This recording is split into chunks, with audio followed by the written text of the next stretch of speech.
Avant d'écouter un nouvel épisode de Prolongation, je vous encourage à aller faire un tour sur la boutique en ligne de Calcio EPP. C'est sur www.calcioepp.shop. Et vous trouverez des posters en papier, des affiches murales en aluminium consacrées au football italien et européen. Milan, la Juve, l'Inter, Roma, Napoli, Real, Barça, Bayern, Manchester United, plusieurs clubs de Ligue 1 et de Ligue 2, des sélections nationales et même beaucoup de vintage. C'est un moyen de soutenir le podcast Prolongation et c'est à retrouver sur calcioepp.shop. Tired of ads interfering with your favorite sports podcasts? Good news. Ad-free listening is available on Amazon Music for all the music plus top podcasts included with your Prime membership. Stay ahead of the game by downloading the Amazon Music app for free or go to amazon.com/sports ad free. That's amazon.com/sports ad free to catch up on the latest episodes without the ads.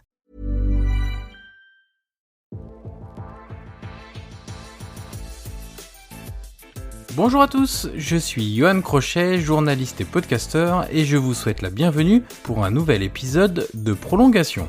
Prolongation est un podcast d'entretien où je rencontre des acteurs du football pour vous faire découvrir et pour décoder leur métier. L'idée est de donner des clés pour mieux comprendre le football avec ceux qui le font. Vous aurez accès à des entretiens avec des entraîneurs, des joueurs, des préparateurs, des recruteurs, des formateurs et même des spécialistes de la nutrition et du sommeil. Une seule règle, on prend le temps, on écoute les invités et on réfléchit tous ensemble. D'ailleurs, si vous avez apprécié l'épisode à venir ou que vous avez apprécié les précédents, je vous encourage à mettre les 5 étoiles et laisser un commentaire sur Apple Podcast pour faire découvrir Prolongation au plus grand nombre. Aujourd'hui, je reçois Christophe Pélissier, entraîneur de l'AJ-Auxerre. Avec lui, nous avons évoqué son quotidien, ses différentes expériences comme entraîneur dans l'USNAC et Amiens, le dénominateur commun pour une montée de division, lui le grand spécialiste, ou encore l'évolution de son projet de jeu à travers l'évolution du football. Nous sommes également revenus sur la saison de l'AJA en Ligue 2, l'adhésion du public, les performances de Paul Joly et Joubal, et bien d'autres choses encore. Voilà pour le résumé, il est temps maintenant de laisser la place à cette conversation avec Christophe Pélissier. Bonjour Christophe Pélissier et bienvenue dans le podcast Prolongation. Bonjour. Merci d'avoir accepté cette invitation et dans ce podcast, on commence toujours par la même question. Est-ce que vous pouvez nous raconter un match qui vous a marqué ? J'aime bien dire que c'est votre Madeleine de Proust, ça peut être enfant, adolescent, adulte, joueur amateur, joueur enfant, entraîneur maintenant, amateur, entraîneur professionnel et les possibilités téléspectateurs, même pourquoi pas, les possibilités sont extrêmement nombreuses. Moi, il y a deux matchs qui m'ont marqué. Le premier, j'étais tout jeune, puisque c'était en 1976. C'est que j'ai assisté à la finale de Saint-Étienne contre le Bayern de Munich à Glasgow. C'était le 12 mai 76. Je me rappelle parce que c'est l'anniversaire à ma mère le 12 mai. Donc, je sais très bien où j'étais ce jour-là, le jour de ses 40 ans. Donc voilà, j'étais à Glasgow pour malheureusement voir la défaite de Saint-Étienne contre le Bayern de Munich. Et le deuxième match, c'est obligatoirement notre montée avec Amiens en Ligue 1 où on obtient notre montée à la 96e minute, un club qui n'était jamais arrivé à ce niveau après 108 ans d'existence. C'est deux souvenirs très forts. L'un, évidemment, avant votre carrière de joueur-entraîneur, l'autre avec votre carrière d'entraîneur. On va y revenir parce que les montées, ça vous connaît plutôt bien. Dans toutes les divisions d'ailleurs, à tous les échelons du football français. J'aime bien commencer avec les entraîneurs par une question qui me plaît depuis longtemps parce que ça oppose un peu deux visions du football, une vision un peu ancienne, une vision plus récente, plus moderne, on va dire. Encore que ça peut d'ailleurs se discuter avec pas mal de nuances finalement. On parle de l'évolution du football, etc. Mais il y a une question qui demeure un peu chez les entraîneurs et qu'on entend souvent chez ceux qui gagnent notamment où on dit souvent, quand l'entraîneur gagne, on peut rien dire finalement parce qu'il a gagné. C'est le but ultime de tout entraîneur. Tout entraîneur est là pour être compétitif et pour gagner. Et donc la question est, est-ce qu'un entraîneur qui gagne a toujours raison ? Souvent oui, parce que on retient souvent que ça. On a beau dire que ouais, on a bien joué, on a fait ici de très bien, ça très bien, mais si au fil des semaines les résultats ne suivent pas, malheureusement dans notre métier, ou je sais pas comment on peut dire, mais ça ne dure pas très longtemps. Donc oui, un entraîneur professionnel se doit de gagner. Olivier Dalloglio, qui avait été invité de ce podcast, disait on en a besoin pour exister. C'est-à-dire que dans Oui, notre métier, pour exister, on a besoin de gagner tout simplement. bien sûr, ce que je disais, on peut expliquer tout ce qu'on veut, on peut avoir un projet de jeu séduisant, mais si à la fin ça gagne pas, c'est jamais valorisé. Alors que, voilà, comme je dis, on est un entraîneur professionnel, on est là pour préparer l'équipe à performer. Alors après, il y a plusieurs moyens de performer, mais à la fin, c'est toujours le résultat qui compte. Et vous, dans vos satisfactions au quotidien, gagner un match, j'imagine que c'est très important. Est-ce que vous avez d'autres domaines de satisfaction à l'issue d'un match? Peut-être parfois c'est simplement un match nul. Ça peut même être sur un match perdu. On entend souvent le terme de défaite encourageante, tout ce genre de vocabulaire-là. Est-ce que vous, dans vos satisfactions au quotidien, vous ne retenez que la victoire? Autrement dit, est-ce qu'après un match qui n'est pas gagné, mais où votre équipe a respecté tout ce que vous avez mis en place, tout ce que vous avez travaillé, ce qui est votre idée de jeu, vous pouvez avoir quand même une satisfaction qui ne sera pas complète au vu du résultat, mais quand même des éléments de plaisir. Oui, indéniablement, parce qu'en fait, ce qui est important quand on est coach, bon, c'est par rapport au projet de jeu, par rapport à ce qu'on veut faire aussi sur le terrain ensemble. Comme je te dis, le football est un sport où il y a deux équipes qui s'affrontent et il y a toujours un rapport de force. Donc, c'est la base du sport aussi, hein. Mais il faut accepter des fois d'être battu par plus fort. Mais dans la mesure où on a tout mis en place, on peut avoir aussi des satisfactions. Voilà, je crois que le pire pour un entraîneur, c'est de perdre un match sans avoir lutté ou sans avoir donné le maximum de ce qu'on peut donner. Je dis souvent que quand on rentre dans un vestiaire, qu'on peut se regarder droit dans les yeux, malheureusement, le résultat n'est pas là, ben, il y a un sentiment aussi ouais, pas de fierté, mais de travail accompli. Alors, ça revient aussi à la première question. Le problème, c'est si ça renouvelle toutes les semaines, là, ça devient un peu compliqué. Mais il peut y avoir des matchs, oui, où on peut ne pas gagner et toutefois tirer beaucoup de satisfaction du match qu'on vient de faire. Au niveau du projet de jeu, on peut utiliser plein de termes, hein, de philosophie de jeu, de vision même, de développement du football d'une équipe, etc. J'aime bien citer un entraîneur qui est à la mode maintenant, Roberto De Zerbi, l'Italien qui est à Brighton aujourd'hui, et qui lui il ne dit pas je choisis comment je vais gagner les matchs, mais il dit je choisis comment je les perds.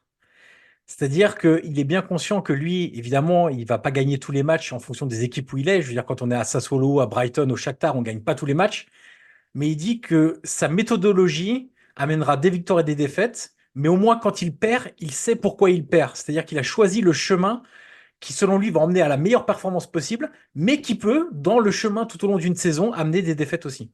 Ouais, je partage assez ce sentiment. Ça revient à dire que nous, le but du jeu quand on est entraîneur, c'est que son équipe performe dans son projet de jeu. Après, comme je dis, il y a des rapports de force ou peut-être que l'équipe adverse ben, a des éléments qui sont un peu plus forts. Mais si jamais nous, on a pu développer ce qu'on voulait développer, ce qu'on voulait mettre en place, ben, on sait pourquoi, entre guillemets, on a perdu.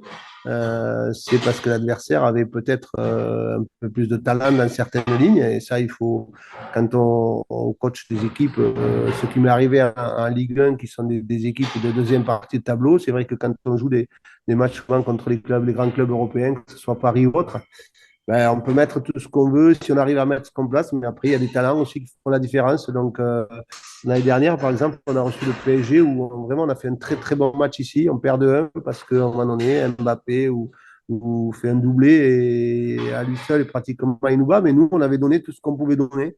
Donc là, il y a un sentiment aussi de fierté. Alors, dire qu'on construit nos équipes, on sait où on perd, je vois exactement ce qu'il veut dire et je me rapproche assez de ça. Oui. Alors, ça fait une vingtaine d'années que vous êtes entraîneur maintenant. 20 ans, c'est long à l'échelle du football parce qu'il se passe beaucoup de choses, parce que le football évolue, parce qu'il y a des changements de génération, des changements de cycle, parce que entre le football des années 2000, il suffit de se replonger, hein. D'ailleurs, dans le football des années 2000, c'est assez intéressant. Je conseille aux gens de regarder des matchs de Coupe du Monde de 98, 2002, 2006. Et ce qu'on a eu récemment, c'est vraiment très différent. Est-ce que vous, au fur et à mesure de cette évolution du football qui accompagnait votre évolution en tant qu'entraîneur, votre vision du football, votre projet de jeu a, je vais pas dire changé, mais en tout cas a évolué?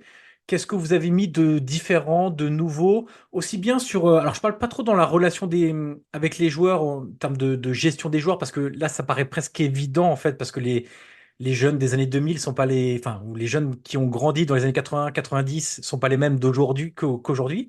Mais plutôt sur le terrain, sur la méthodologie de travail, sur les séances d'entraînement, sur l'intensité. Qu'est-ce qui vous a Qu'est-ce que ce football vous a fait changer dans votre approche du football même?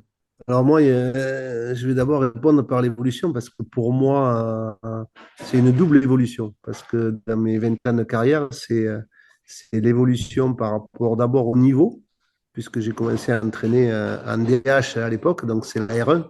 Et moi, l'évolution, je l'ai connue en franchissant les étapes, puisque j'ai fait toutes les divisions qui m'ont mené de la division honneur jusqu'à la Ligue 1. Et indéniablement, on n'a pas les mêmes choses, les mêmes attentes quand on entraîne une équipe en R1 de maintenant ou qu'on entraîne une équipe en Ligue 1.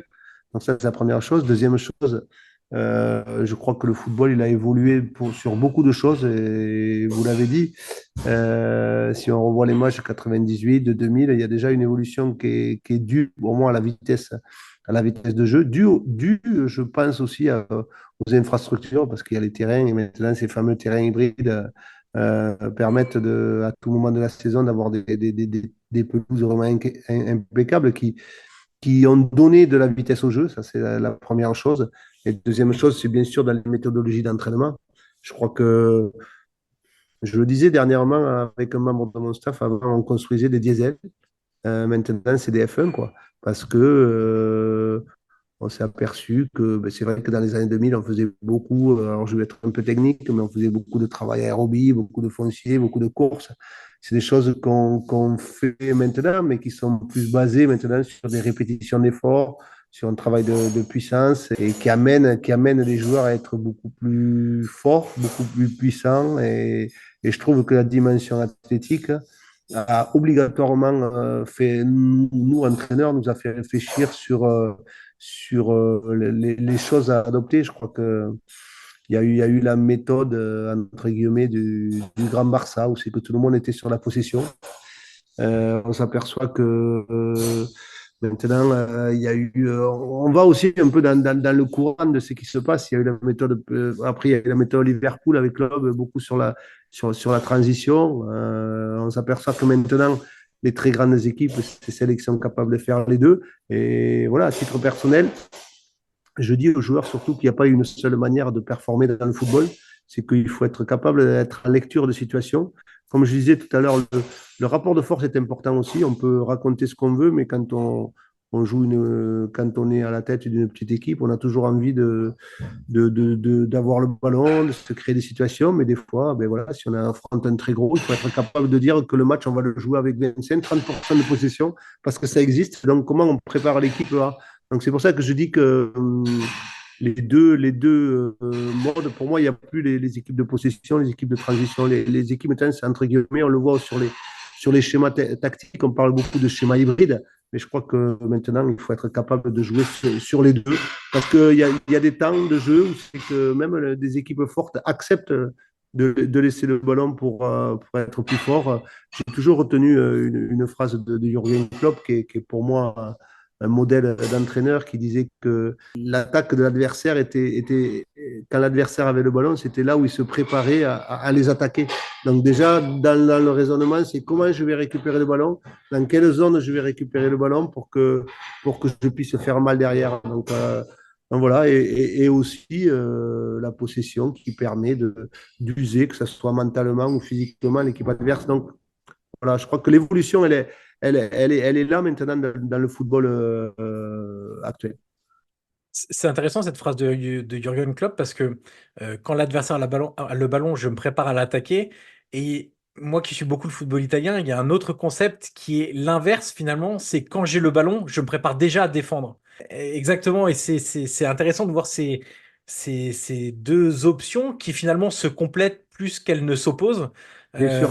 Et notamment, par exemple, on le voit en Ligue 1 aujourd'hui, un Farioli à Nice explique que sa possession à lui, elle est faite évidemment pour construire le jeu, mais elle est faite aussi pour se préparer aux transitions parce qu'il s'est aperçu en arrivant en France que l'une des grandes qualités des équipes françaises, et en tout cas une marque de fabrique du championnat de France, c'est la capacité à jouer en transition avec des joueurs très puissants et rapides. Oui, mais c'est ça. Après, c'est toujours une notion d'équilibre parce que, alors moi, j'ai retenu cette phrase parce que c'est vrai que j'adore Jürgen Klopp et la façon dont joue Liverpool. Mais après, il faut bien sûr, quand on attaque, avoir déjà en tête les équilibres qu'on va trouver au niveau de l'équipe. Et c'est vrai que donc Farioli qui amène ça à Nice, Mais comme je dis, faut arriver à trouver un lien entre les deux et surtout un équilibre. Pour moi, ça ne s'oppose pas. Voilà, tout simplement. Donc, on sait que pour être performant, il faut être souvent une équipe qui défend bien. Et défendre, c'est pas simplement, comme souvent certains l'entendent, gagner des duels. Pour moi, et je le dis souvent à mes joueurs, défendre, c'est aussi avoir le ballon. C'est ce que fait un peu Farioli quand il met un rythme très lent au match pour garder le ballon, parce qu'il dit que, ben oui, que c'est précieux et que s'il garde le ballon et qu'il a une structure bien en place, l'équipe adverse a du mal à avoir de transition. Donc, c'est toute une réflexion qui est, je trouve, totalement différente maintenant. Et quand on parlait tout à l'heure de la possession du Barça, le Barça défendait très bien parce qu'en fait, ils étaient capables de tenir le ballon. Donc, l'équipe adverse, elle a usé physiquement, mentalement. Après, voilà, il faut être fort sur les 1 contre 1 défensifs, mais c'est beaucoup d'équilibre à trouver au sein des structures de jeu. Vous avez justement affronté Nice en Coupe de France, c'était en 16e, si je dis pas de bêtises. 32e, 32e. 32e, 32e. Ouais. Justement, vous avez eu cette difficulté à récupérer le ballon et à enclencher des transitions face à eux? Oui et non, parce que on fait 0-0 d'ailleurs, et puis on marque Oui. un but refusé à un quart d'heure de la fin qui est vraiment très limite sur une transition. Mais en fait, dans la mesure où on était le petit, puisqu'on était le club de Ligue 2 contre le club qui à ce moment-là était second ou troisième en Ligue 1, on avait accepté de leur laisser le ballon. On les a un peu piégés par rapport à ça parce qu'ils ont eu du mal à se créer des situations. Et nous, on a pu avoir des espaces ouverts aussi. Donc voilà, c'est toujours, comme je dis, c'est toujours un rapport de force tactique ou autre. On savait qu'ils allaient avoir le ballon. C'est pas ce qui leur plaisait le plus, surtout dans certaines zones. Et je trouve qu'on avait tenu très intelligent de la façon de défendre et surtout d'attaquer. Voilà, donc ça avait fait 0-0. On s'incline malheureusement au pénalty parce qu'il y avait un gardien en face, Boutka, qui est impressionnant là-dessus. Vous parliez de Jürgen Klopp, que vous semblez apprécier vraiment comme entraîneur.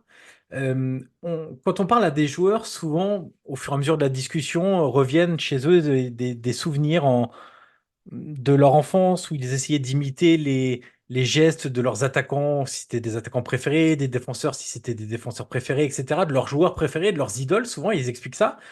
Est-ce que les entraîneurs, ça regarde aussi un petit peu les entraîneurs qu'on apprécie, qu'on admire, je ne sais pas quel terme il faut vraiment utiliser, et en essayant de voler, entre guillemets, de s'inspirer de ce qu'ils font pour ensuite le mettre en place à son échelle, évidemment, si l'échelle est très différente. Moi, je sais qu'il y a des coachs amateurs, par exemple, qui m'ont parlé de Zerbi en disant ça m'intéresse, j'ai pris ça pour mon équipe. Alors évidemment, c'est une équipe amateur par rapport à une équipe de première ligue, etc. Donc les degrés sont très différents. Mais est-ce que vous regardez, bon, effectivement, Klopp, maintenant, vu que vous avez évoqué ce cas, mais peut-être d'autres, chez qui vous voyez des choses qui vous intéressent vraiment? Je crois qu'un entraîneur professionnel, c'est un grand curieux surtout. Un grand curieux, un grand voleur. Parce qu'on est aussi des voleurs d'idées. Moi, mon staff, moi, on regarde beaucoup de matchs des autres équipes. Et il y a tout qui peut nous intéresser. Alors, c'est vrai qu'à un moment donné, on a fait même, mon staff avait fait des études sur Liverpool, sur les sorties de ballon, surtout parce que c'est vraiment quelque chose qui. Mais on regarde tout. Tous les entraîneurs, que ce soit dans le championnat français, ça peut être en Ligue 1, en Ligue 2, même en national, les championnats étrangers, on regarde tous les matchs pour voir ce qu'on pourrait nous transposer à notre équipe. Après, il faut faire très attention parce que prendre une équipe, dire moi je veux qu'elle joue comme Liverpool ou comme Manchester City, à l'heure actuelle, c'est difficile à transposer, mais par contre, il y a des choses qui peuvent être aménagées, qui, sur soit des coups de pied arrêtés, soit des sorties de ballon, soit des. Voilà, non, non, mais il y a beaucoup de choses. Je crois que ouais, si on doit définir ça, ouais, je dirais que je suis un grand voleur d'idées. Vous avez réussi un grand nombre de montées, je le disais tout à l'heure, avec Revel, si je dis pas de bêtises, Luznac, Amiens, Lorient, en attendant peut-être une très prochaine avec un cinquième club. Est-ce que quand vous vous repenchez sur toutes ces années de montée, vous avez trouvé un dénominateur commun, ou plusieurs d'ailleurs, que ce soit sur, je sais pas, la gestion du groupe, sur l'ambiance, l'environnement, le terrain, ce qui s'y passe, quelque chose que vous avez mis en place de spécial? Est-ce que vous retrouvez des dénominateurs communs? Ouais, le grand dominateur, ce que je disais, c'est l'unité. L'unité qui est à plusieurs niveaux. Déjà, l'unité au sein d'un club. On s'aperçoit que, et je me suis aperçu que lorsque la synergie, elle est très bonne entre la direction, le président, le directeur sportif, s'il y en a un, et le coach, ce triangle-là, il est primordial. Il est primordial. Si ce triangle-là travaille ensemble, la synergie, il y a souvent, il peut y avoir des résultats. Par contre, je sais très bien que si ce triangle ne marche pas, il y a rarement des résultats. Ça, c'est la première chose. Après, quand je parle d'unité, c'est aussi ce qu'on peut rapprocher à état d'esprit, ambiance d'un vestiaire. Et là aussi, on sait que dans un vestiaire, il y a 25 égaux ou 30 égaux selon le nombre. Il y a des courants et si mon rôle, celui de staff, c'est qu'en fait, c'est que ce vestiaire vive bien ensemble. C'est une phrase qu'on connaît bien, mais c'est primordial. C'est primordial parce que c'est toujours la volonté d'un groupe, c'est toujours la volonté d'un collectif d'aller se sublimer, d'aller chercher les choses. Donc ça, c'est pour moi, c'est quelque chose qui ressort quand je regarde le nombre de fois où je suis monté. Je regarde toujours mes groupes. C'est des groupes qui ont toujours été dans un esprit de partage, un état d'esprit de travail et d'unité. Et est-ce que dans l'équilibre du groupe, il y a une proportion, je sais pas, de jeunes, de moins jeunes, de joueurs d'expérience, de fraîcheur, de profil de joueurs aussi en fonction du système de jeu? Est-ce que vous avez besoin de cet équilibre-là entre ce qu'on a, c'est un peu un cliché Winter à la crème, mais la fougue de la jeunesse et le calme et la gestion des joueurs un peu plus expérimentés? Ouais, c'est primordial. Moi, je parle toujours du un tiers, un tiers, un tiers. C'est un tiers de joueurs qui ont l'expérience du haut niveau, un tiers de joueurs en développement ou qui sont déjà des bons joueurs de club et un tiers de jeunes. Je pense que quand on arrive à faire cet amalgame-là, souvent le vestiaire vit bien. D'ailleurs, c'est quand on regarde un peu l'effectif d'Auxerre, on voit assez bien quels joueurs rentrent dans quelle case, entre certains qui sont un peu plus expérimentés et qui ont déjà connu la Ligue 1 notamment, d'autres qui ont déjà, qui sont plus, enfin, plus jeunes à l'échelle d'un footballeur évidemment, dans la force de l'âge, on va le dire comme ça, et puis les très très jeunes qui sont en plein développement et que vous êtes en train d'utiliser aussi dans cette saison et qui vont être amenés à augmenter leur niveau aussi, leur degré d'exigence, leur compréhension des situations, etc., etc. Donc l'effectif de l'AG, effectivement, ressemble un petit peu à tout ça. Juste pour revenir sur une montée spécifique, et moi qui suis pas de là-bas, mais je reste encore aujourd'hui un peu déçu et voire même un peu dégoûté. Vous me voyez venir de très très loin. C'est l'USNAC. C'était il y a 10 ans. L'USNAC monte en Ligue 2 avant que la machine des institutions n'empêche le club de jouer en Ligue 2 pour des raisons administratives liées au stade, etc., etc. On va pas refaire toute l'histoire. Mais moi, ce jour-là, en fait, ça a cassé un peu ce qui restait une sorte de mythe ou de conception de n'importe quel club en France qui travaille bien est capable de rêver et d'accéder au plus haut niveau. Pour moi, ce jour-là, je me suis dit, en fait, ce club-là, qu'il ait bien travaillé ou pas bien travaillé, on peut partir dans toutes les directions, on n'est pas à l'intérieur, donc moi, je pouvais pas le savoir. Est-ce qu'il avait bien travaillé? Globalement, si on fait des montées comme ça, c'est qu'on travaille quand même plutôt bien. Mais cette espèce de casser le rêve d'un club pour une histoire de stade me semble totalement contraire à tout ce qu'on nous raconte depuis qu'on est petit en disant, voilà, si un club se développe bien, travaille bien, qui a le bon état d'esprit, etc., même si vous êtes tout petit, eh ben, vous allez pouvoir accéder, alors je parle même pas de la Ligue 1, vous allez pouvoir accéder à la Ligue 2 au niveau professionnel.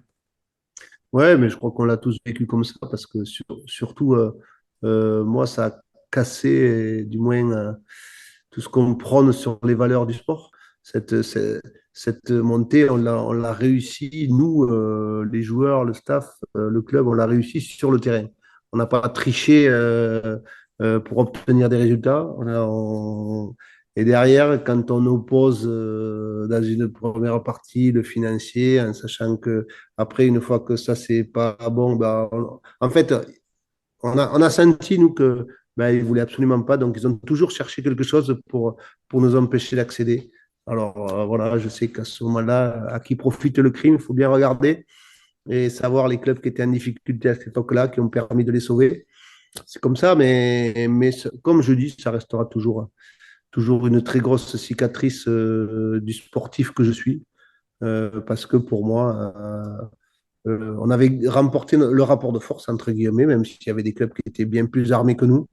Et on nous a cassé le rêve. Donc ça, malgré ce que j'ai pu réaliser derrière, parce que peut-être que si j'étais resté à Luzenac avec cette montée, j'aurais pas pu faire ma carrière, du moins elle aurait été différente.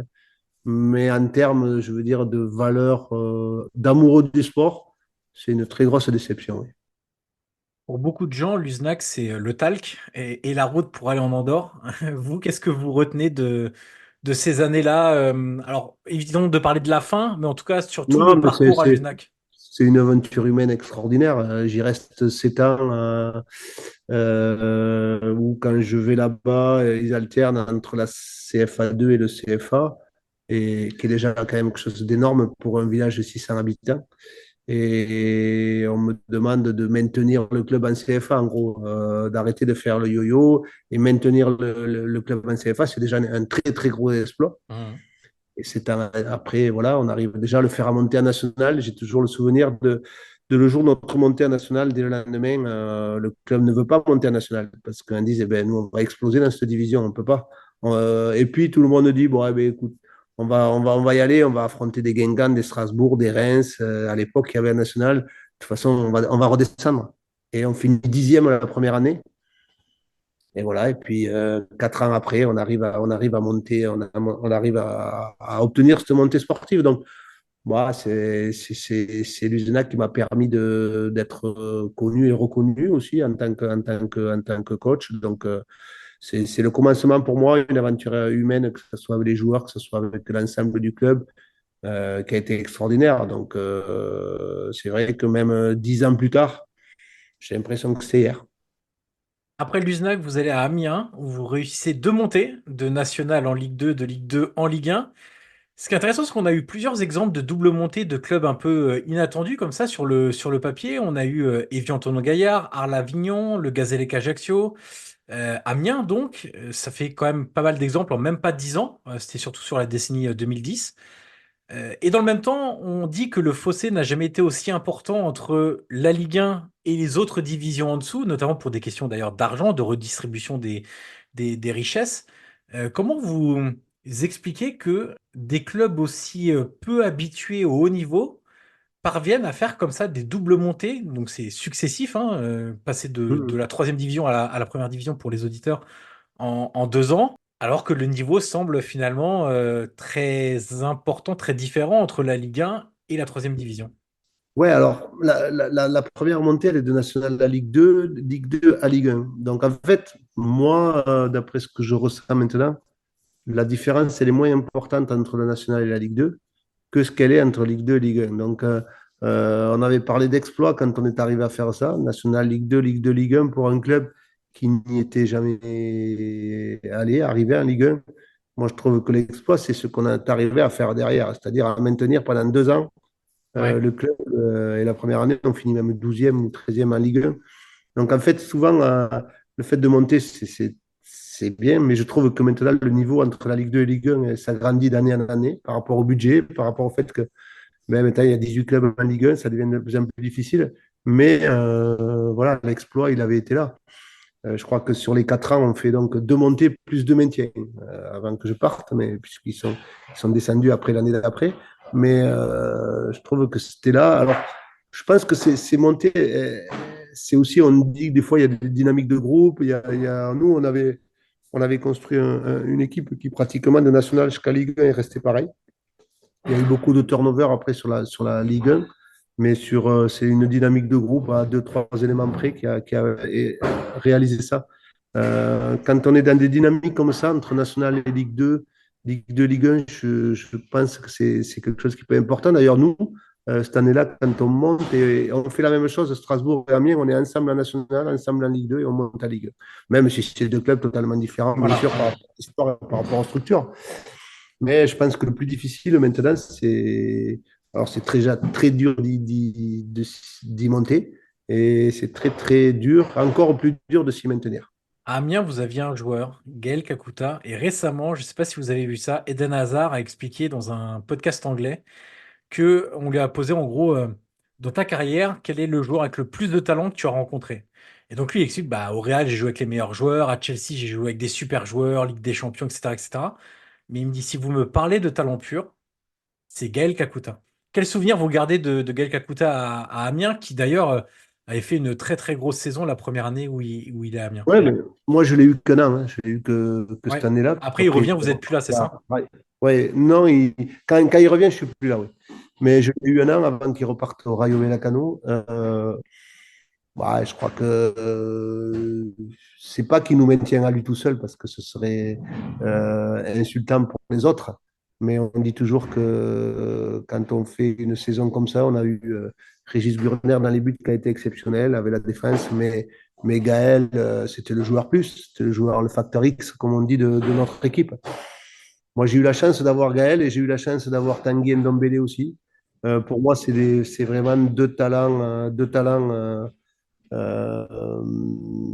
hors norme. Et pourquoi je dis ça? C'est parce qu'en fait, les deux, pour moi, n'ont pas eu la carrière qui, par rapport à leur talent, auraient dû avoir. Voilà, tout simplement. Je crois que c'est des joueurs qui sont différents. Voilà. Et j'ai eu la chance de les avoir les deux. Donc, ouais, ça, c'est des joueurs. Et Gaël, voilà, parce qu'en fait, on voit Gaël, le joueur qui est très, très bon avec le ballon ou autre, mais nous, on était une équipe qui était une équipe de transition parce on n'avait pas trop le ballon en Ligue 1 la première année, mais il a participé aux tâches collectives. Non, franchement, c'était un joueur complet, oui. Après Amiens, vous allez à Lorient en Ligue 2. Nouvelle fois, le club monte en Ligue 1. La spécialité. Et dans ce club, il y a une très forte culture de jeu qu'a amené Christian Gourcuff.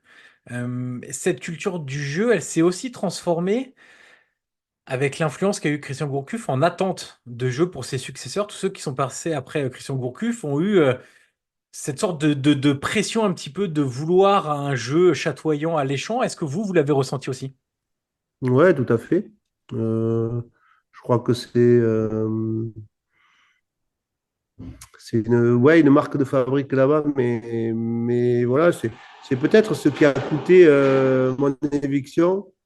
C'est vrai que quand je vois après l'équipe de Lorient qui joue maintenant, je m'aperçois que c'est exactement les mêmes préceptes. Et ce que je disais, on est toujours dans un rapport de force, on a toujours envie de jouer comme ci, comme ça, mais après, il y a une équipe en face qui fait que. Donc, ouais, oui, je l'ai ressenti. Et je pense que c'est pas quelque chose de positif parce que le football évolue. Et il faut évoluer avec. Donc, voilà, même si, et moi, j'ai le souvenir en tant que spectateur, la méthode de Christian Gourcuff, c'était aussi beaucoup de jeux en transition sur leur synthétique avec des joueurs devant qui faisaient d'énormes différences. Donc voilà, après, je pense qu'ils étaient aussi, le public là-bas, en attente de résultats un peu plus probants. Mais bon, on sait que moi, j'ai pris le club en Ligue 2, on est monté, on s'est maintenu deux fois, mais comme je dis, la marge est haute et on s'est maintenu deux fois difficilement. Donc je pense qu'ils attendaient autre chose aussi. Mais faire attention, comme je dis, c'est pas ce que je ressens ici. Par exemple, à Auxerre, où, bien sûr, il y a eu des résultats qui ont été bien meilleurs en plus que ceux de Lorient. Mais eux, ils sont vraiment dans le résultat, dans l'équipe qui fonctionne. Là-bas, je pense qu'il y avait un peu de nostalgie qui était un peu dépassée. Ouais, et souvent ça a des bons côtés, ce côté nostalgique, ADN, etc. Parce que ça repose quand même sur des bases finalement assez solides. Mais parfois, c'est ce qui peut aussi empêcher le club de progresser, de rester un peu trop ancré dans certaines certitudes et croyances du passé et ne pas réussir à se moderniser. Et par exemple, moi, un club que j'aime bien sur le principe, c'est Montpellier. Club très familial, avec un environnement qui se connaît parfaitement, etc. Mais les entraîneurs qui viennent de l'extérieur ont parfois un peu du mal avec ce fonctionnement-là, ce côté très familial, très lié avec des personnages clés qui sont vraiment autour du président et qui se sentent un petit peu en difficulté par rapport à ça et qui ont du mal à faire évoluer le club. Ouais, sûrement. Alors, Montpellier, je peux le voir que de l'extérieur parce que j'ai jamais travaillé, mais on sent aussi une identité forte à la paillade autour de personnalités, comme vous dites. Voilà, c'est pour ça que j'ai parlé de Lorient parce que j'y suis resté 3 ans. Bien sûr. Donc j'ai bien ressenti ça. Bien réussi à un moment donné. Après l'ADN de Lorient aussi, c'est par rapport aux jeunes. Et il faut reconnaître que là, c'est un club qui, sur la formation, travaille très très bien et peut développer des joueurs aussi, mais voilà, après, entre guillemets, on a souvent tendance à dire qu'il faut vivre avec son temps aussi. Les clubs vont évoluer, le football a évolué et voilà, je crois que il faut faire attention, il faut garder beaucoup et il faut jamais insulter le passé, comme je dis, et je suis bien placé ici pour le savoir avec Auxerre. Mais il faut aussi voir une vision peut-être un peu différente pour l'avenir. Mais c'est intéressant parce que Auxerre a connu ça aussi. Quand Giroud est parti, évidemment, au milieu des années 2010, tous les successeurs ont été confrontés à oui, avec Giroud c'était comme ça, avec Giroud c'était comme ça. Je crois que c'est dur d'arriver dans des clubs où il y a eu un personnage central comme Christian Gourcuff à Lorient, comme Giroud ici. Je crois on ne peut pas empêcher après les comparaisons. Le travail qui a été fait ici en amenant le club champion avec un doublé, en faisant la Ligue des champions, en développant énormément de joueurs qui après étaient en équipe de France. Voilà, ça, il faut à la fois s'en servir, mais pas être bloqué sur ça. Le football a évolué. Donc, les, les, les- quand on parle de Auxerre à l'époque, Auxerre faisait partie des deux, trois plus gros clubs français avec la deuxième ou la troisième masse salariale, il faut le savoir aussi. Et maintenant, c'est quand même différent. Donc, il y a des enjeux économiques qui ont fait aussi que le football, pour des villes comme Auxerre, est devenu aussi plus compliqué. Mais je pense que c'est un club aussi qui sait se reconstruire. Il y a un an et demi, vous êtes donc arrivé à Auxerre. Le club était en Ligue 1. Le club est descendu en Ligue 2. Vous êtes resté avec la GIA. Aujourd'hui, saison de rebond en Ligue 2. Vous êtes premier en Ligue 2 avec un beau petit matelas, même si on n'ira pas plus loin là-dessus. Vous avez connu les deux types d'expériences d'un entraîneur. Commencer au début de la saison, c'est-à-dire faire toute la préparation avec le club, pouvoir avoir une influence sur le mercato, choisir les joueurs, mettre en place, avoir le temps de mettre en place, parce que la pré-saison, c'est aussi ça. D'avoir aussi sa méthodologie sur la préparation physique, parce que tout le monde n'a pas la même méthodologie. Et puis, arriver en cours de saison, vous l'avez fait à Amiens de mémoire quand vous arrivez, et donc là à Auxerre. Qu'est-ce que ça change pour vous? Alors j'imagine qu'il y a une question de... Quand on arrive en cours de saison, c'est très rare que ça ne soit pas dans des timings d'urgence de besoin de résultats. Qu'est-ce que ça change pour vous? Est-ce que le métier est si différent quand on arrive en cours de saison de quand on a le temps de travailler sur le début de saison?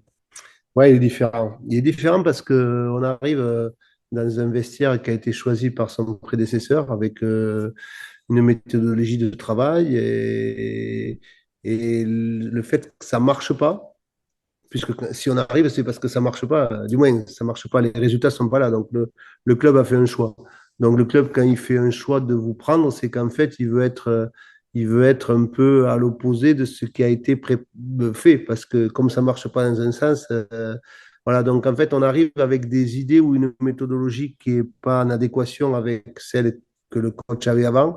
Et donc, qui rarement en adéquation avec les joueurs qu'il y a parce qu'ils ont été choisis pour. Je vois au Auxerre où j'arrivais, en plus, on connaît avec Jean-Marc Furlan qui avait quand même des idées fortes et une méthodologie forte avec certains joueurs. Et il faut arriver, prendre l'équipe donc, qui est en difficulté et avec des joueurs qui sont pas programmés à la fois pour jouer être en Ligue 1 et ça a été ça la difficulté. Mais moi, je l'ai pris comme une expérience supplémentaire aussi. C'est peut-être pour ça aussi que le club a choisi de repartir avec mon staff et moi, parce qu'en fait, on était, je crois qu'en janvier, je crois qu'on avait 8 ou 9 points de retard sur le premier non relégable. On a échoué un point en mettant des choses en place qui ont permis d'adhérer à tout le monde. Le public s'est retrouvé dans cette équipe, les valeurs et tout. Donc ça, c'est important. Mais après, c'est vrai que c'est plus confortable de prendre une équipe en début de saison. Ça, c'est certain. Alors aujourd'hui, je le disais, la GIA est leader de Ligue 2. On va faire un petit point data, a marqué le plus de buts, s'est produit le plus d'occasions de qualité à travers les expected goals, a marqué 12 buts de la tête. Ça, je ne l'avais pas forcément en mémoire, c'est en cherchant tout à l'heure la typologie des buts. 12 buts de la tête, ce qui est quand même assez énorme, alors qu'on n'en est qu'à... il reste un cinquième de la saison, quelque chose comme ça, je crois, Ouais. entre un quart et Ouais, un il reste cinquième. 9 matchs. Ouais, c'est ça, donc quasiment un quart de la saison. À la deuxième plus grosse possession de Ligue 2, possession de balle, centre le plus et de très loin, touche le plus de ballons dans la surface adverse et de très très loin, est proactif à la récupération au pressing avec sur les indicateurs, la G est très très bien placée sur le podium. Il y a encore beaucoup d'autres indicateurs que je pourrais évoquer. On a le sentiment quand même, bon, déjà en voyant les matchs, mais après si on se planche un petit peu sur la data, d'avoir un style très défini aujourd'hui à Auxerre. Vous parliez d'être capable de faire plein de choses différentes et on le voit parfois sur des morceaux de match, des morceaux où vous subissez un petit peu plus parce que ça ne nécessite que l'adversaire est dans une période du match où il est un peu plus fort. Mais globalement, vous êtes sur des prestations de domination sur ce championnat qui est assez impressionnante, sincèrement, quand on regarde déjà les matchs et ensuite quand on se penche aussi un petit peu sur la data. La GIA, et moi j'en parlais avec, par exemple, on a fait le dernier épisode, c'est avec le responsable merchandising de la Saint-Étienne, qui me disait la GIA est extrêmement impressionnante cette saison en Ligue 2. Ouais, mais c'est vrai que honnêtement, on a été assez tôt dans la saison et ça a été une surprise. Parce que quand on descend, il y a toujours un traumatisme qui se met au niveau du club et tout ça. Parce que je dis que le club a très très bien travaillé, parce qu'on n'a pas senti ce traumatisme-là. Et nous, quand on a repris la saison, on a mis un projet de jeu très clair, avec des principes de jeu très clairs, que ce soit sur le plan défensif, sur le plan offensif, pour de suite mobiliser les joueurs sur un nouveau projet et qu'on ne se morfonde pas sur le fait, on descend, on est ci, on est ça. Et j'avais de suite mobilisé le groupe en disant, nous, on n'est pas une équipe qui descend. On est une équipe qui se reconstruit et qui veut mettre en place un projet de jeu tourné vers l'avant. Et je vous parlerai pas et je parle pas des placements, même à l'heure actuelle. C'est simplement notre projet de jeu et on a beaucoup travaillé là-dessus. Et c'est vrai que dès les premiers matchs amicaux, j'ai trouvé que le groupe avait vraiment du répondant et était très réceptif par rapport à ce que je leur proposais. Donc après, voilà, comme on sait, les résultats aidant, la confiance est là et on a pu faire la série au mois d'octobre qui nous a propulsé là-haut. Et après, voilà, le foot, on sait très bien que aussi ça se passe dans la tête. Quand il y a de la confiance aussi, on est capable de faire de grandes choses et ces joueurs sont capables, de par leur état d'esprit, de leur envie de progresser, de prendre du plaisir à être une très bonne équipe, ce qui montre. Tired of ads interfering with your favorite sports podcasts?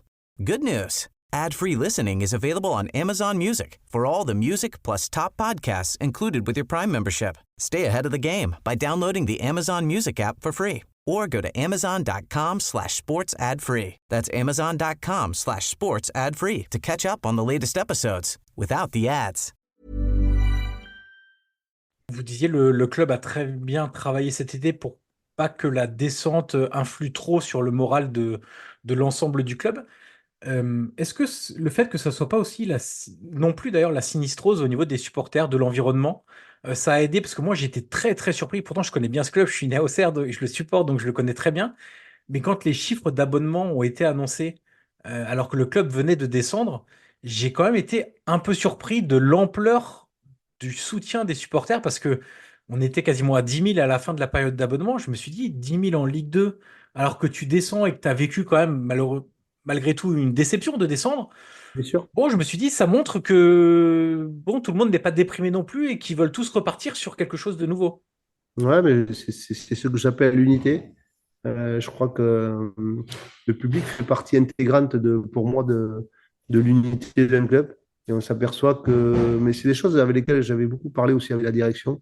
Je disais que des clubs comme Saint-Étienne, l'année d'avant, étaient peut-être descendus parce que le public avait été, pour eux, un frein et non pas un catalyseur. Je crois que on le voit là, on est allé jouer le week-end dernier, 36 000 personnes, ça pousse l'équipe, mais s'il peut être aussi de côté néfaste. Et cette chose-là, nous, on l'a jamais, je ne l'ai jamais ressenti à Auxerre. J'ai donné une anecdote quand, en mois de janvier, on reçoit Toulouse, on est mené 3-0 à la mi-temps, sur un match important.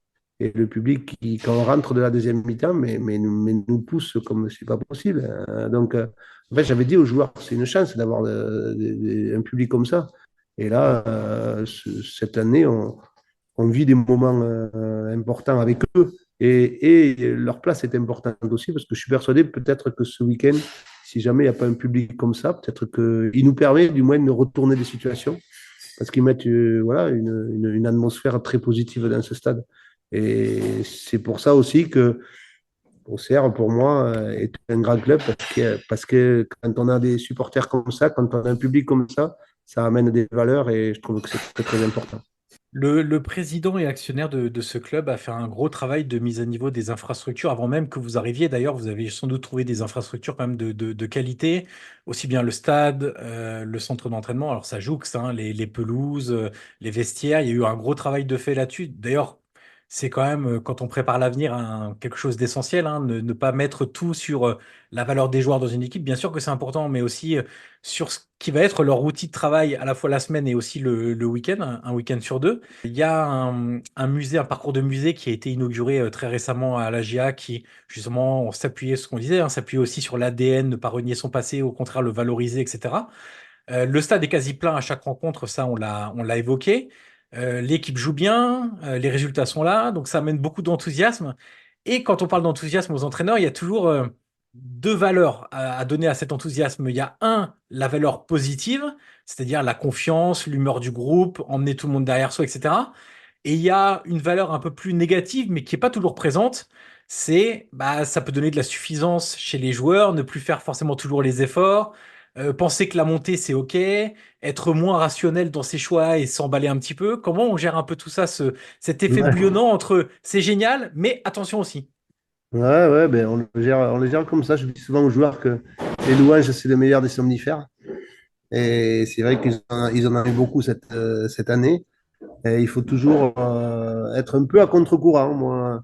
Moi autant, quand tout le monde donne les louanges, ben, je cherche, entre guillemets, la petite bête pour les titiller un petit peu et les faire progresser. Et par contre, quand il y a un moment un peu plus difficile, comme on vient de connaître sur les 3 derniers matchs, où on sent que l'environnement est un peu plus négatif, mais là, j'accentue beaucoup plus sur le positif, moi, vis-à-vis du groupe.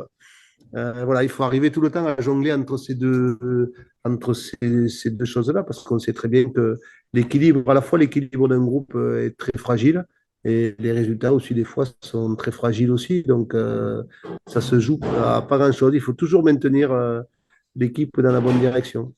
Je voulais qu'on parle de deux joueurs ensemble rapidement de la GIA actuelle. Pendant longtemps, la GIA n'a pas eu de joueur brésilien.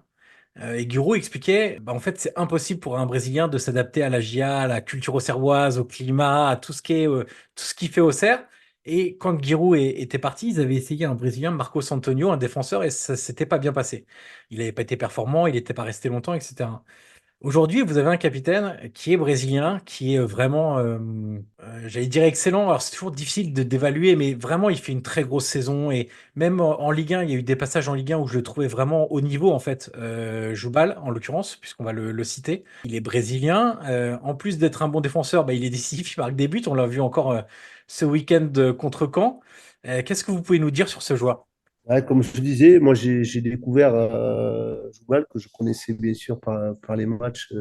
Comme je vous dis, je regarde beaucoup de matchs, donc je connaissais sa valeur, mais je n'avais pas travaillé avec lui. Donc, avant de parler du joueur, je vais parler de l'homme.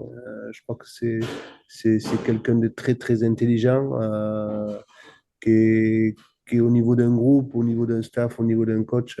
C'est vraiment top de travailler avec un joueur comme ça, qui est très, comment dire, très respectueux de tout le monde, très impliqué dans son travail pour être toujours présent, être toujours là pour amener sa touche au groupe, que ce soit sur ou en dehors du terrain. C'est pour ça que je l'ai choisi en tant que capitaine.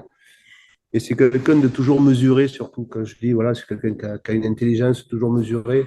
Après, ses qualités sur le terrain, ben, elles sont en train de. Vous savez, j'ai parlé tout à l'heure de confiance. Je crois que quand un joueur est en confiance, et il l'est ici, il se plaît dans cet environnement-là, ben, ça donne des qualités qui sont décuplées. Et comme il en a déjà beaucoup, ça fait pour lui une très, très grosse saison. Et en plus, maintenant, en tribune, il y a un drapeau brésilien. Oui, j'ai entendu même un chant brésilien parce que les joueurs s'amusent à le lui chanter dans le vestiaire de temps en temps. Donc je parlais de cette croyance qu'avait Giroud sur le joueur brésilien typique à l'époque, sachant qu'aussi les choses évoluent, hein. Donc ce qui pouvait Bien être sûr. valable à une période ne peut ne plus l'être, pardon, actuellement. Mais ça pose quand même une question sur l'adaptation d'un nouveau joueur, d'un joueur étranger qui arrive en France, alors peu importe le pays, mais là on va se concentrer sur la France, et sur tout ce qu'il faut mettre en place autour de lui pour l'aider à performer. Selon votre expérience, parce que vous avez eu à Amiens, à Lorient, à Auxerre maintenant, des joueurs de très nombreuses nationalités, quels sont les points essentiels pour qu'un joueur puisse être performant, même si on a beau parfois mettre tout en place qu'on imagine qui va aider le, le joueur à être performant, c'est pas une assurance tout risque. Non, c'est pas une assurance tout risque. Après l'accompagnement, il est primordial. Un, et deux, et notamment, vous avez parlé des joueurs brésiliens. La difficulté peut-être sur les joueurs brésiliens, parce que j'en ai eu aussi dans notre club, ou colombiens en l'occurrence, c'est quand ils arrivent directement de leur pays en France. Les réussites que j'ai eues j'ai eu Avelar, le défenseur brésilien à Amiens, qui était exceptionnel, mais il avait passé 7 ans en Allemagne avant, donc il s'était européanisé, entre guillemets. Jouba, il a travaillé aussi au Portugal. Ouais. Donc voilà, c'est des joueurs qui ont quand même travaillé déjà en Europe avant d'arriver. Je pense que ça, c'est une donnée importante. Et dans le recrutement, je demande souvent ça aussi, qu'ils soient un peu européanisés. Ensuite, c'est l'accompagnement que va mettre le club sur ces joueurs-là. Et quand on parle d'accompagnement, c'est pas obligatoirement sur lui, mais c'est tout son environnement. S'il arrive, s'il est marié avec des enfants, il faut absolument que, parce que le joueur dont sa famille ne se sent pas bien, parce qu'elles ne sont pas accompagnées, qu'elles ne parlent pas la langue, pour les écoles, pour les papiers, on ne se rend pas compte de ça, nous, parce qu'on vit en France. Mais je crois que c'est presque maintenant des postes à plein temps dans les clubs ou des joueurs des gens qui doivent être là pour s'occuper de la famille du joueur parce que le joueur, il doit être consacré sur le foot. S'il arrive chez lui, qu'il sent que sa famille, ses enfants, sa femme sont pas bien parce que pas bien intégrés, c'est compliqué. Donc, je pense que ça, c'est la principale chose à faire du côté du club. Et vous avez raison, puisque par exemple, trois, depuis qu'ils sont dans le City Group, a une personne dédiée à ça, à aider les joueurs qui arrivent. Et d'ailleurs, eux, c'est leur stratégie, hein. Ils recrutent dans le monde entier et donc c'est quelque part, ça accompagne cette logique-là. Le deuxième joueur que je voulais évoquer rapidement avec vous, c'est Paul Joly, qu'à titre personnel, j'aime beaucoup. Évidemment, on va retenir ses passes décisives, etc., etc. Mais je trouve que son travail est intéressant et je voulais vous titiller un petit peu, entre guillemets, parce que les rares apparitions qu'il avait fait l'année dernière, avant que vous arriviez à Auxerre, je le trouvais intéressant. Alors évidemment, avec toutes les difficultés que l'équipe avait, hein, mais globalement, on arrive aussi à isoler certains joueurs et à voir leur qualité, malgré une difficulté un peu plus collective au niveau des résultats. Et puis, il a été prêté au DFCO. Et je me suis dit, mince, mais pourquoi il le prête? Parce que moi, il me plaît beaucoup ce joueur et je pense même qu'il aurait pu aider Auxerre sur la deuxième partie de saison. Et c'est là où, bah, moi, je suis pas technicien et donc il y a toutes les limites de mon rôle et d'observation. Et donc, je voulais vous en parler, enfin, je voulais qu'on en parle ensemble parce qu'aujourd'hui, on a un autre type de joueur. Je crois que vous en aviez parlé une fois en disant que le prêt lui avait fait beaucoup de bien et qu'aujourd'hui, il y avait un autre type de joueur que vous aviez. Et donc, je voulais que vous nous racontiez un petit peu ça. Bah déjà, l'histoire de Paul, je le connais très bien puisque c'est moi qui le faisais monter au centre de formation à Amiens pour s'entraîner avec nous, avec les pros. Donc, il jouait défenseur central à ce moment-là avec les jeunes de Amiens et c'est quelqu'un que je trouvais intéressant dans ce qu'il faisait. Donc voilà, donc c'est quelqu'un que je connaissais, mais en tant que défenseur central. Et quand je suis arrivé, j'ai observé tous les matchs, beaucoup de matchs de Ligue 2 de l'année d'avant et surtout pratiquement tous les matchs de Ligue 1 qu'ils avaient joués. Et je trouvais qu'il avait besoin de franchir un palier. Et quand on arrive dans un moment comme ça, où c'est qu'on se dit on a besoin de performer rapidement, on n'avait pas le temps de le développer. Il fallait un joueur qui nous amène, qui soit du niveau et qui nous amène le plus de suite. Donc c'est une discussion que j'ai eue avec lui parce qu'en fait, s'il était resté avec nous, on savait qu'on allait prendre quelqu'un sur ce poste-là. Il aurait eu peu de temps de jeu, donc il ne se serait pas développé. Alors après, on refait l'histoire. C'est peut-être lui, peut-être qu'on aurait rejoué après, je ne sais pas. Mais je pensais que sur la première, c'était la bonne option Et je ne le regrette pas cette année, même lui en discutant avec lui, parce que ça lui a permis, même si il a joué la descente toute l'année avec Dijon, et je trouve qu'il a progressé sur beaucoup d'aspects cette année, même s'il en a encore beaucoup d'autres à développer. Mais c'est un poste qui joue depuis que 2 ans, 2, 3 ans. C'est un poste sur lequel il a pas trop de repères de formation ni autre. Et on le voit sur certains positionnements, sur certaines qualités de centre. Mais voilà, c'est des axes qu'on veut travailler avec lui, mais je pense qu'il n'était pas prêt l'année dernière pour la Ligue 1. Ok. Voilà. Et Comme au cette niveau... année, c'est exactement le cas cette année comme Camara, Ouais. qui a amené ses qualités. Malheureusement pour lui, il a été blessé gravement. Et c'est un joueur qui allait être dans notre effectif cette année, qui allait faire quelques bouts de match. Et je préférais qu'il aille s'aguerrir et faire le maximum pour revenir plus fort l'année d'après. Je crois que c'est des choses qui. Là, il faut être capable à un moment donné de redescendre, même pas d'un niveau, c'est d'un niveau d'équipe, hein, pour pouvoir reperformer plus tard. Et ça, c'est facile à faire comprendre aux joueurs? Ça dépend. Avec Paul, ça a été très facile. Ouais. Avec Camara aussi, très facile. Parce qu'il faut expliquer les choses. Voilà où tu en es, voilà où à l'heure actuelle, ce qui risque de se passer pour toi. Ton développement, tu as besoin de ça. Donc, je pense que c'est des choses qui peuvent être explicables. Après, ça dépend comment on fait le prêt. C'est-à-dire, si c'est un prêt pour se débarrasser du joueur, c'est pas pareil que si c'est un prêt de développement. Et là, en l'occurrence, il faut bien expliquer les choses. Voilà, on est à ce niveau-là, nous, on aimerait que ce soit celui-là. On pense que. Voilà, et puis après, c'est des choses qui doivent être expliquées. Après, comprises ou pas comprises, mais c'est le jeu. J'ai encore deux petites questions. Jean-Marc Furlan expliquait dans ce podcast que dans l'évolution du football, il y avait chez les joueurs une nécessité de plus en plus prégnante d'individualiser l'aspect des relations humaines et que c'est ce qui lui prenait, lui, le plus de temps. Tous ces entretiens individuels passaient par beaucoup d'explications, de discussions, terrain ou hors terrain aussi, hein, parfois, parce que les deux sont évidemment très liés dans le niveau de performance que peuvent avoir les joueurs à l'instant T. C'est quelque chose que vous avez noté, vous aussi, dans cette fameuse évolution, pour revenir au tout début du podcast où on parlait de l'évolution en fonction du football, de votre carrière, etc. Ça en fait partie? Je vais dire non, parce que j'ai toujours fonctionné comme ça, Ok, en individualisant beaucoup, parce que j'ai compris assez tôt que quand on avait un vestiaire de 25 à 30 personnes, les 25 personnes, si on dit la même phrase, la même phrase ne sera pas comprise par les mêmes, de la même façon. Donc, en fait, j'ai beaucoup individualisé dès que j'ai coaché. D'autant plus qu'après, on fait toujours aussi l'analyse par rapport à quand on a été joueur. Et je trouvais que, du moins les coachs que j'avais eus, il y avait très peu de. C'était un manque que j'avais trouvé en tant que coach. Je trouvais qu'on était beaucoup généralistes.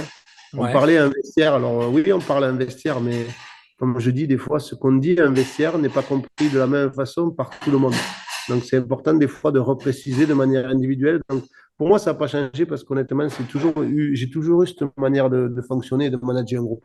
Pour conclure ce podcast, si vous deviez donner trois choses qui vous font aimer votre métier d'entraîneur, qui est très difficile, c'est un métier quand même où on peut avoir des satisfactions énormes et des désillusions tout aussi importantes. Donc trois choses qui vous font aimer votre métier d'entraîneur et trois choses qui peuvent la rendre difficile, enfin qui peuvent rendre ce métier difficile. Ce qui fait aimer, c'est l'adhésion d'un staff, l'adhésion d'un club, l'adhésion d'un groupe de joueurs. C'est préparer les séances, c'est voir performer, progresser ses joueurs. Et puis voir ces joueurs heureux dans le vestiaire après un match, un public heureux après une victoire. Voilà, ça, c'est des choses qui sont des choses qui touchent vraiment. Après, ce qui me fait, voilà, c'est le traitement des fois médiatique de certaines choses. C'est le côté, j'allais dire, le côté négatif, et je dirais très négatif, c'est les fameux réseaux sociaux. Ouais. Parce que moi, c'est pas quelque chose que je regarde, mais on a tous des familles. Et souvent, quand on est attaqué après une défaite, parce qu'un coach qui perd est toujours attaqué, parce qu'il a fait les mauvais changements, parce qu'il n'a pas fait la bonne équipe, parce que si, parce que ça. Mais ce qu'ils ne se rendent pas compte, c'est que Moi, ça ne me touche pas, honnêtement, parce que je ne le lis pas. Mais ça m'est toujours apporté. Et on a tous une famille ou autre, des enfants. Donc, ça, c'est le plus difficile. Et la dernière question, Christophe, est toujours la même pour tous mes invités au bout de l'entretien. Qui aimeriez-vous entendre dans ce podcast dans les prochaines semaines? Ouais, moi c'est quelqu'un que j'ai eu la chance, parce que c'est une chance de l'avoir eu comme joueur, c'est qui maintenant performe dans un rôle de directeur sportif au Havre. C'est Mathieu Bonnemer. Mais c'est intéressant parce que j'ai failli vous en parler tout à l'heure quand on a évoqué Amiens. Je me suis dit, je vais partir sur Kakuta parce qu'il y avait eu l'interview d'Eden Hazard et ça m'avait fait penser instinctivement à ça. Mais c'est vrai que vous avez vu Mathieu à Amiens. Justement, je voulais vous demander si vous aviez décelé en lui cette. Ouais, c'est quelqu'un qui connaît le football et qui est passionné de football comme rarement j'ai vu de personnes. Ouais. J'étais persuadé qu'il performerait dans ce poste-là. D'ailleurs, j'avais eu la chance de travailler 3-4 mois à commenter les matchs, à prendre une vidéo avec lui. Et j'étais pas surpris quand il réussissait.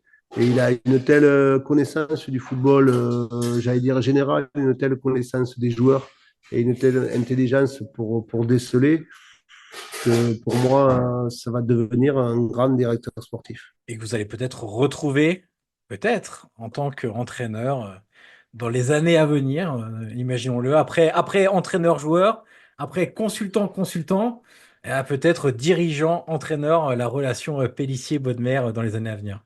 Ouais, c'est sûr que quand on est coach, avoir un directeur sportif de ce niveau, ça doit être très, très intéressant. Ouais. Merci beaucoup Christophe Pélissier pour cet entretien, pour le temps passé en notre compagnie. Et puis on va souhaiter à vous, à votre staff, aux joueurs et aux dirigeants de la GIA une très belle fin de saison. Merci beaucoup Christophe. Merci à vous.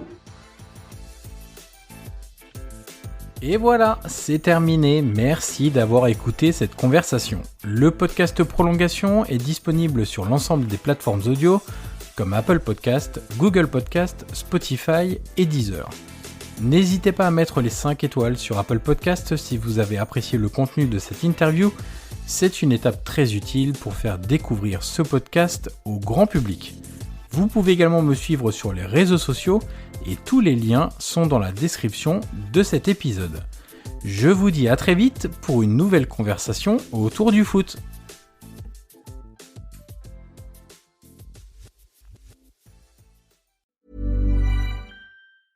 Tired of ads interfering with your favorite sports podcasts? Good news. Ad-free listening is available on Amazon Music for all the music plus top podcasts included with your Prime membership. Stay ahead of the game by downloading the Amazon Music app for free or go to amazon.com/sports ad free. That's amazon.com/sports ad free to catch up on the latest episodes without the ads.